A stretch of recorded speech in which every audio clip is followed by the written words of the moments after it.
In this series, I will give you guys all the detailed information about how I came to Germany, visa application, life in Germany, and what it entails to be an international student from the developing world studying in Germany.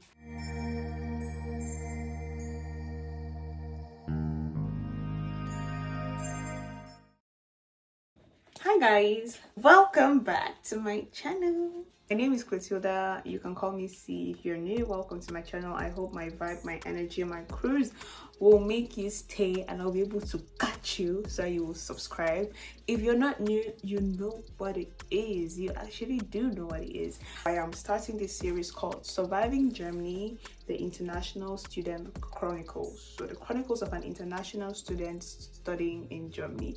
And in this series, I will give you guys all the detailed information about how I came to Germany, visa application, life in Germany, and what it entails to be an international student from the developing world studying in Germany. So the first episode of Surviving Germany, the IS Chronicles, is living in Germany as an international student, what I wish I knew. So what I wish, or what people did not tell me this study in Germany to become an engineer will be, I'm going to tell you so you'll be mentally prepared while coming to Germany. First of all, what attracts many people, especially people from the developing world, to Germany is that tuition is free. As per, you don't need to pay like the $10,000, $15,000, $20,000 compared to other universities in the UK, US, and Canada. You just have to pay your student fee as per like registration fee to be registered under the student board, to have a transport card. But what they don't tell you is that this free is very relative. First of all, it's relative to the state in which you're going to study. It's relative to the type of university you're going to study in. This free is only for some states of the Federal Republic of Germany, and it's only for the public universities. So if you got admission in a private university, you are going to be paying the thousands of euros. And if you get admission in the south, maybe you're going to pay 3,000 euros per year as a student, excluding the normal registration fee other students pay. This is called the tuition fee for international students. So when coming to Germany, just know where you're coming to study, in what university you're coming to study. Is it a public university? Is it a private university? And in what state that university is, so that you will know how to, manage your funds when you come here, and during that integration and orientation period, how to manage your funds so that you will not slip out of school because you cannot pay your school fees. Because if you cannot pay your school fees, you'll be exmatriculated like directly. They give you 3 days after the deadline, after which you will be exed, like bye-bye, you go and start again, or you'll not be a member of the uni anymore. So yeah, free is very relative and subjective. The second point about studying in Germany is that immigration is gonna be your second home. Immigration office is gonna be your second home. As an immigrant studying in Germany, immigration procedures are known to be the most stressful of all procedures in Germany. The documents you need to prepare, the fees you need to pay, and all of that, it may not even be certain. Know that the Ausländerbehörde is going to be on your back if you have any faulty documents or any faulty anything in your document that make you you should have a very stable bank account. The German government requires a minimum of 10,253.80 euros as of now to be able to be eligible to apply for a residence permit. So to be able to live here for a year, you should have that amount in your account, or you should have a guardian that will be able to sign an affidavit of support in your name. So there is that.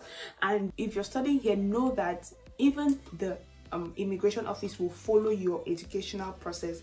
As from a particular year, they will start looking at your credits and your grades, and everything that has to do with your education, because you came to this place to study, and they are making sure that it is study that you are doing here. If it's something that is different from studying, they see that you're not advancing in school, they are kicking you out. Your financial support and your educational career should be very, very spotless when you are going to the immigration. Well, anything that has to do with immigration and international students should be taken with the utmost importance. The third point is that, please, I know that you don't like to read, I know that you don't like letters, you don't like paperwork, but in Germany you would have to get used to that, especially the fine print. Pay attention to the fine print, pay attention to the paperwork, keep it very meticulously, because it's very important. Like, all of them are very important. Know that the moment you have signed it, you have concurred with everything that's on that paper. So anytime any paper is given to you,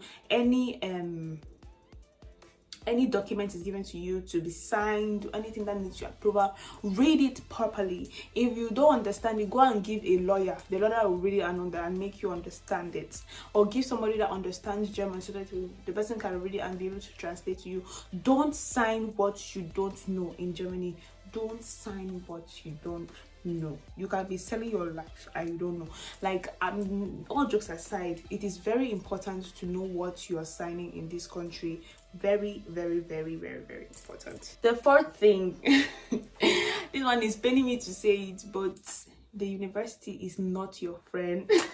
I literally wrote, uni is not your friend. Many international students go through the ordeal of not finishing in time.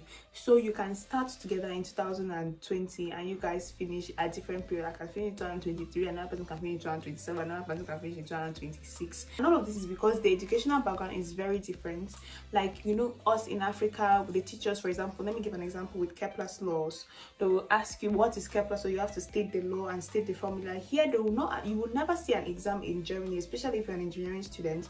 You will never see that. They will ask you to use those Kepler laws to solve a practical problem happening in our day-to-day life. Do you guys get? So note that the educational systems are different, and if you don't switch easily from the theoretical educational system you're made to know from home into the practical educational system that is literally implemented every day in this Germany, you are going to waste a lot of time trying to integrate yourself. You will never see that exam telling you to state Kepler's law. We don't want it.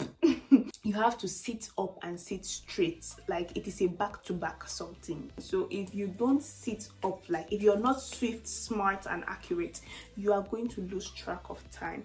Uni is not your friend. They gave you the laxity to finish exams, to study for the exams you want to register. For example, in my university, you can choose the exams you want to register for. You can choose when to write those exams. You have exams phases, so you can choose to write it in this month or in this month. And what the Germans do is that they know that they have given you that laxity, but they have given you 3 chances to write that exam. And if you fail after the 3rd chance, you're exed, you're dismissed, you're expelled from the uni. So I should have given that freedom, but it comes at a price, and it's your responsibility to know what and what not to do with your educational career, so that you can excel in the German educational system. So the uni is not your friend. Don't think that they're giving you all this laxity so you can be able to manage work and school. No, you should be able to be responsible and disciplined enough to be able to manage work life and school life, and do so in this given amount of time, so that you can finish with this amount of grades, or with this number of grades or credits. So the next point is that student housing is wahala. Like, it is very, very difficult to get a spot on student campuses. So housing is something that is very, very difficult to get. You can be looking for a house or for a room for like a year, be on the waiting list, and you're still number 100 and something, or that to enter a room that is not really the best. I mean, when I look at students or people I know in Canada and the US living in student hostels, and they have a view, They have a view. Student housing in Germany is not the best, and to get in is not the easiest. So what I would strongly advise, or what I got to know, is to share flats / apartments with friends or people. We call it Wohngemeinschaft in Germany, meaning shared apartments or living together. So you guys can get an apartment and then split the rent, a private apartment, and then split the rent and manage like the house with friends and all of that, which is better compared to, you know, living alone, because living alone is another ordeal on its own. And then getting a spot in students hostels is also very, very hard. So we should bear all of that in mind when looking for accommodation while studying in Germany. The next point I would want to tell you that, yeah, life in Germany can be very depressing. It can be very depressing. I don't know if you guys watched my video where I told you guys I fell into depression. I had a panic attack and I had anxiety attacks and all of that. It's partly because of, you know, my educational life in Germany and what I was made to understand education to be. I was made to understand education without failure. So failure for me was a no-go. When I came to Germany, I learned the hard way that failure is not, you know, it's not the end. It's not the end of the road. It's simply a redirection into another path. So I learned that the hard way. And while I was learning that, I could not comprehend the fact that I would fail in anything I did. So for me to, you know, fall out from that state of mind into one where I say it's okay to fail, I just could not comprehend that. And I want to let you know that you who is watching this video that's planning to come to Germany, that's planning on living here as a student, know that nobody can pick you up from that state except yourself. Like, if you don't pick yourself up from that state, nobody's going to be able to pick you up from there. Get over it and you'll be all right. Like, when you fall in that pit, find a way to get out of it, because that's life in Germany. That's life as a student in Germany. And the last thing I have on my list is that you should be prepared to be a workaholic.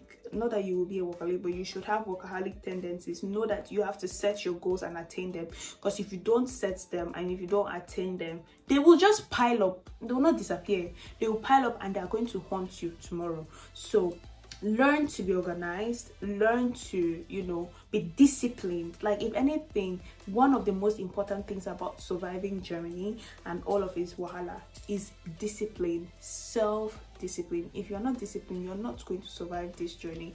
You're not going to be able to survive, you know, life in Germany and all of the crises that come with. You should be disciplined and you should be organized. So have workaholic tendency. I'm not saying you should go and be a workaholic and don't have fun with your life, but know when to do what and how to do it at its best. That's all I have for you guys. I thank you guys so much for watching. I'll see you guys in episode 2 of Surviving Germany, the International Student Chronicle.